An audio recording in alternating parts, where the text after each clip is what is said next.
कौन कमबख्त बर्दाश्त करने को पीता है? हम तो पीते हैं कि यहां पर बैठ सकें, तुम्हें देख सकें, तुम्हें बर्दाश्त कर सकें, बेहोश हो सके, पारों को भुला सके। सब कुछ तो था देव के पास, ऊंची हवेली, बेशुमार दौलत, खानदानी रुतबा, लोगों की इज्जत, नौकर चाकर, ऐशो आराम। दुनिया की नज़र में वह खुशकिस्मत था।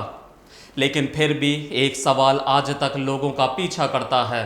अगर उसके पास सब कुछ था तो आखिर उसने अपने अंतिम सांस लेने के लिए किसी और की दहलीज क्यों चुनी? क्यों जीते जी अपना पिंडदान कर दिया? और क्यों उसने जिंदगी की जगह शराब को अपना सहारा बना लिया?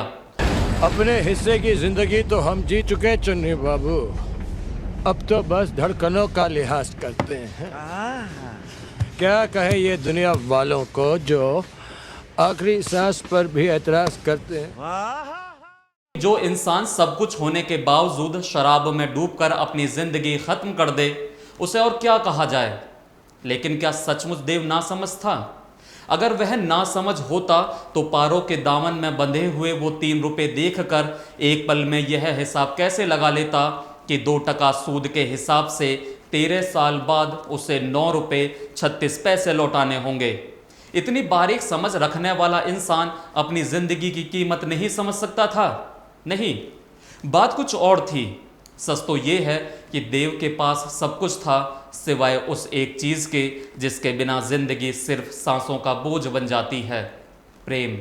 उसके पास पारो नहीं थी, और जब इंसान से उसका सच्चा प्रेम छीन लिया जाता है तो महलों की दीवारें भी जेल लगने लगती हैं, दौलत राख जैसी लगती है, लोगों की भीड़ में भी एक अजीब सा अकेलापन पीछा नहीं छोड़ता। हर सुबह अधूरी लगती है और हर रात किसी सज़ा की तरह बीतती है। लोग कहते हैं कि देव शराब पीता था, लेकिन शायद किसी ने यह समझने की कोशिश नहीं की कि वह शराब नहीं पी रहा था, वह अपनी यादों को डुबोने की कोशिश कर रहा था। वह हर घूंट के साथ पारों की कमी को भूलना चाहता था, मगर प्रेम भुलाया नहीं जाता। वह तो हर घूंट के बाद और गहरा होकर लौट आता है। सपने कभी पारो, आज तुमने एक दिन आएगा।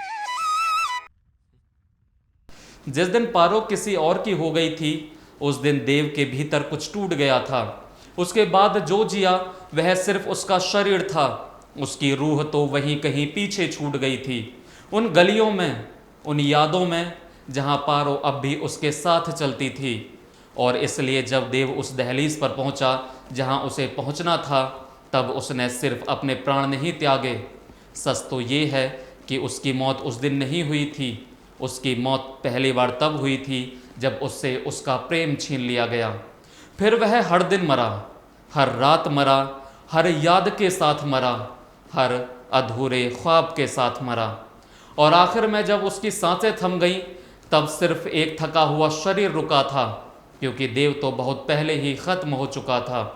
इसलिए देवदास की कहानी किसी शराबी की कहानी नहीं है, यह उस इंसान की कहानी है जिसने दुनिया की हर दौलत पाई, लेकिन अपने हिस्से का प्रेम खो दिया। और कभी कभी इंसान प्रेम के बिना जी तो लेता है, लेकिन जिंदा नहीं रहता।